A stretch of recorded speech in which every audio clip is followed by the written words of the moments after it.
Bien, tu fais, visiter les Kamalobana et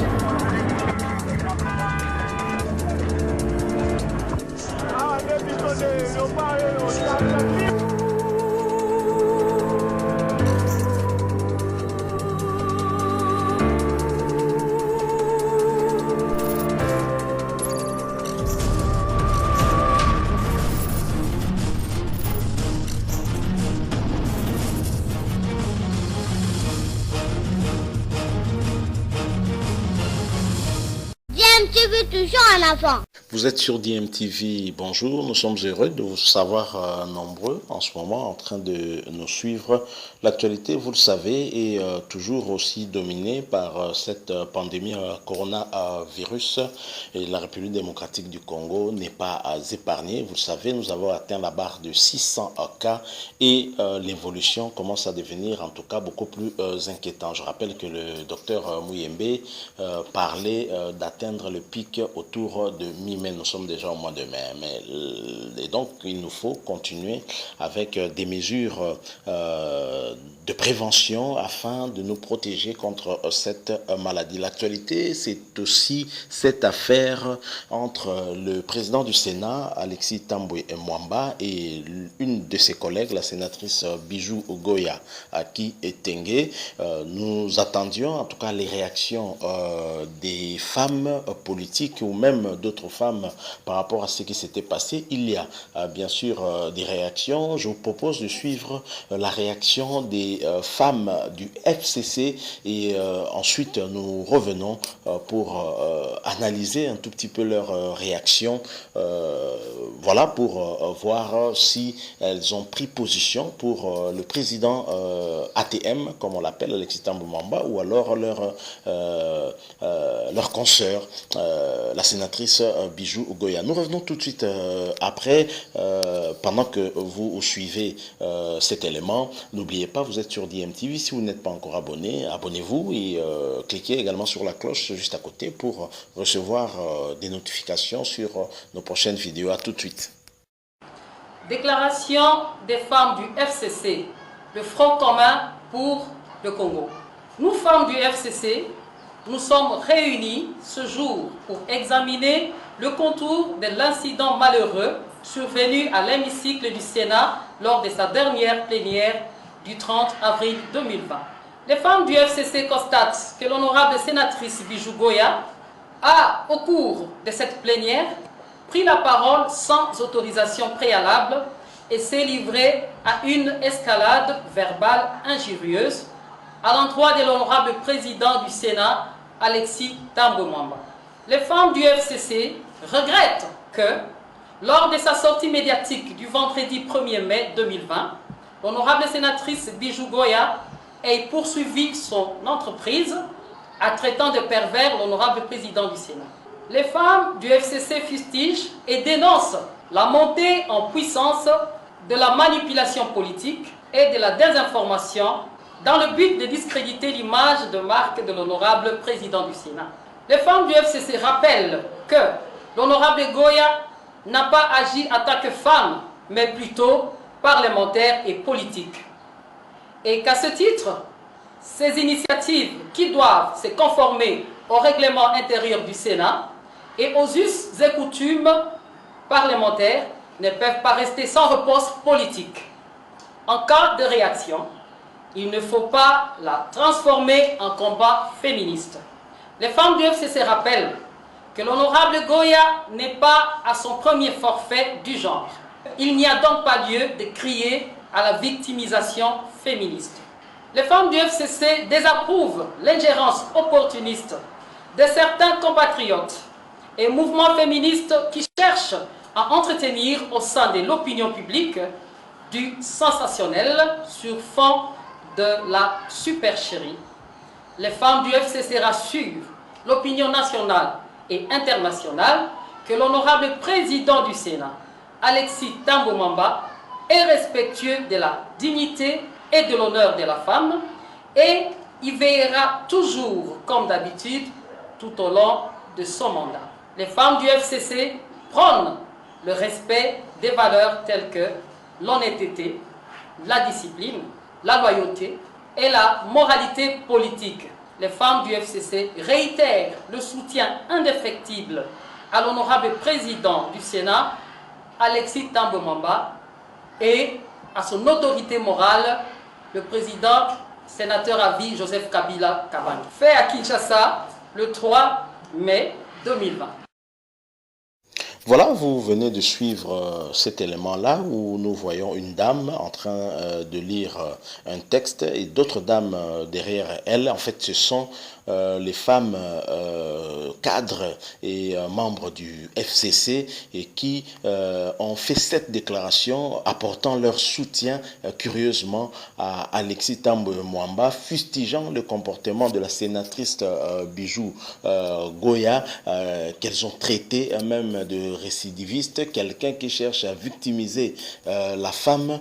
Je ne sais pas pour vous, en tout cas la lecture que je fais de cette déclaration, c'est que avec le FCC, le pays n'a vraiment pas de chance parce que le FCC encourage visiblement l'immoralité et c'est aberrant, c'est vraiment choquant parce que toutes ces femmes qui parlent qui ont en fait attaqué la sénatrice Bijou Goya, mais que reprocher à la sénatrice Bijou Goya, elle qui n'a fait que chercher à avoir des éclaircissements sur une affaire qui concerne justement le Sénat en adressant un courrier au président et ce dernier qui se sert du micro du Sénat et de sa position aussi de président du Sénat et donc celui qui donne la parole à ses collègues pour vilipender la collègue sénatrice en parlant des affaires privées qui n'avaient rien à voir avec la question qui lui a été posée. D'ailleurs, Alexis Thambwe Mwamba n'a jamais répondu à cette question-là, préférant parler des choses privées, oubliant qu'il était la deuxième personnalité du pays, celle même qui devra remplacer le chef de l'État en cas d'indisponibilité. C'est choquant de voir des mamans, des dames pouvoir soutenir un tel monsieur qui a tenu des propos injurieux à l'endroit d'une dame. Ce n'est pas cette femme-là qui en fait cherche à se victimiser. Son crime, c'est quoi en fait? D'avoir adressé ce courrier dans le cadre du travail à son président. Et c'est quoi son crime? Est-ce que Alexis Thambwe Mwamba devait lui parler de la manière dont tu lui as parlé en évoquant des affaires purement privées qui n'avaient rien à voir avec le Sénat, qui n'avaient rien à voir avec la République, qui n'avaient rien à voir avec le peuple congolais, et voir des femmes se tenir debout pour soutenir un tel monsieur? À aucun moment, ces femmes qui ont parlé n'ont eu à parler de ces propos injurieux tenus par Alexis Thambwe Mwamba. J'aurais voulu, à la place de s'exprimer telles qu'elles ont fait, qu'elles se taisent au lieu de parler telles qu'elles l'ont fait. Moi, personnellement, je suis choqué. J'aurais cru que les mamans allaient, à défaut de soutenir leurs collègues par rapport à ces propos injurieux, parce que proche d'Alexis Thambwe Mwamba, j'aurais pensé qu'elles se seraient tues, que leur silence peut-être aurait parlé à leur place. Mais les voir venir vilipender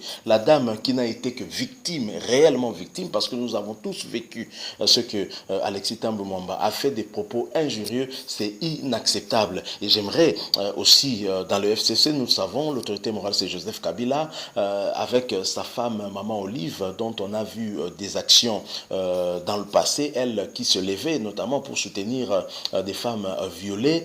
J'aurais aimé voir cette dame-là aussi peut-être prendre la défense de la sénatrice Bijou Goya. Avez-vous déjà vu les femmes cadres du FCC faire un communiqué parce qu'on violait les femmes à l'Est? Le docteur Mukwege, le réparateur des femmes à l'Est, nous savons comment il a été vilipendé par les membres du FCC parce que seulement il faisait des déclarations qu'il n'était pas d'accord avec la gouvernance FCC. Est-ce que ce docteur qui a toujours soigné les femmes qui ont été violées, est-ce que ce docteur finalement a été soutenu par ses mamans? Je ne pense pas. À l'Est, comme on l'a dit, on viole des mamans. Et même ici, ça arrive parfois à Kinshasa, on ne voit pas de communiqué. Mais venir faire un communiqué pour un monsieur comme Alexis Thambwe Mwamba, qui ignore même sa position, qui ne sait pas à quelle hauteur il doit se trouver, une chambre haute que lui rabaisse au niveau le plus bas, c'est malheureux. Et si c'est comme ça que dans le FCC on fait les choses, nous disons bien que Félix Tshisekedi a mal choisi ses partenaires, et c'est triste pour la nation, pour le pays, parce que visiblement le FCC n'est pas digne de pouvoir conduire la destinée du peuple. Comment expliquer un tel comportement? Heureusement que parmi quand même les cadres du FCC, il y en a au moins une qui a pu réagir et donner quand même son point de vue. C'est Marie-Ange Moucho-Obekwa, la ministre honoraire, qui a tweeté ceci: je suis cadre et membre fondateur du FCC, je soutiens notre autorité morale Joseph Kabila et reste loyal à sa vision, mais je n'ai pas participé à cette réunion et n'ai pas apposé ma signature sur ce document. Je le découvre en même temps que vous ici. Voilà, c'était certainement sa réponse par rapport peut-être à une réponse sur cette question où l'on a vu les femmes du FCC faire bloc derrière Thambwe Mwamba et charger comme pas possible Bijou Goya en dénonçant sa victimisation. Au moins, Moucho-Obekwa se désolidarise de ces femmes-là et elle ni avoir participé à cette réunion, ni avoir apposé sa signature sur ce document. Ça veut dire qu'elle n'est certainement pas d'accord avec ce qui a été fait. Comme je le dis, j'aurais préféré en tout cas qu'elle se taise plutôt que qu'elles s'expriment telles qu'elles ont fait. Ça fait la honte de nos mamans qui ont beaucoup de valeur pour nous. En tout cas, moi personnellement, je n'ai pas été content de pouvoir suivre cet élément et c'est vraiment triste. C'est malheureux. Voilà donc ce que je peux dire, un peu choqué par rapport à cela. Merci, je ne vais pas pouvoir terminer cette élément en vous laissant aussi avec ces déclarations qui énervent aussi. Je vous propose de suivre aussi une autre dame qui elle a plutôt donné une opinion telle que nous aurions voulu entendre ces femmes cadres du FCC s'exprimer. Il s'agit de Madame Léonie Kandolo. Je vous propose de la suivre notre élément de ce jour, notre réflexion, notre analyse de ce jour. Suivez tout de suite. Et de l'autre côté, Léonie Kandolo s'est dit indignée des propos d'Alexis Thambwe Mwamba à l'égard de la sénatrice Bijou Goya. Pour cet activiste de droits de l'homme, le président du Sénat n'aurait pas dû réagir de la sorte pour une question d'actualité, car selon elle, le président de la Chambre haute étant la deuxième personnalité du pays doit servir d'exemple. Elle a dit au micro de Christian Dangani et Sandra Mbombo. Suivez. Écoutez, d'abord, ma première réaction est l'indignation, bien sûr, parce que n'oublions pas que nous parlons de la deuxième personnalité de notre République. Donc c'est un homme qui nous représente, qui est censé nous représenter et représenter l'État congolais.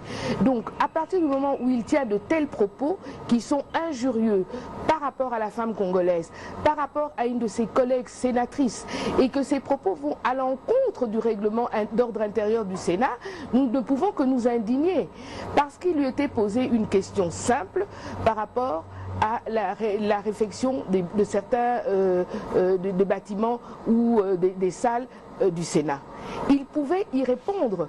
Au lieu d'y répondre ou d'y répondre de façon correcte, il passe dans un domaine qui est du domaine privé, en parlant de choses qui n'avaient absolument rien à voir avec le sujet. Mais le sujet reste d'actualité. Il a fait une dépense de 4 millions de dollars avec un marché de gré à gré, sans faire d'appel d'offres. C'est quelque chose de condamnable par la loi. Un homme de ce niveau doit respecter la loi, doit être exemplaire. Voilà, vous venez de suivre là Madame Léonie Kandolo qui a donné son point de vue. De prime abord, elle a dit clairement qu'elle a été indignée par des propos injurieux de celui qui se trouve être la deuxième personnalité du pays et donc alors qu'une question simple lui a été posée qui méritait peut-être une réponse simple aussi, il s'est évertué à raconter des choses qui n'avaient rien à voir avec le Sénat ni le peuple congolais et se mettre à insulter une dame qui n'a posé un acte que dans le cadre de son travail de parlementaire et c'est la triste réalité pour notre pays. Voilà des personnalités qui peuvent être amenées au sommet de l'État à ce niveau-là et qui peuvent se comporter de la sorte. N'oublions pas que ce monsieur qui se trouve être le président du Sénat est un récidiviste. Nous l'avions rappelé dans d'autres analyses que nous avons eu à faire avant. Il avait eu des démêlés avec la corporation journalistique, mais aussi avec les magistrats. Il a insulté la population. Voilà, il est même allé jusqu'à tenir des propos du même genre contre le chef de l'État Félix Antoine Tshisekedi, mais aujourd'hui voilà qu'il s'en prend à une dame qui était sans défense, à qui il a refusé la parole pour répondre également de ses injures. C'est vraiment triste et malheureux. Merci, nous arrivons à la fin. Si vous avez aimé, laissez-nous un like. Si vous n'êtes pas encore abonné à cette chaîne, abonnez-vous et n'oubliez pas de cliquer sur la cloche juste à côté pour devenir notifié ou avoir des notifications sur nos prochaines vidéos. Je vous rappelle aussi que nous sommes toujours dans ce contexte de la pandémie à Covid-19. La prévention reste le meilleur traitement contre cette maladie. Continuons à nous protéger afin de protéger aussi les autres. Au revoir.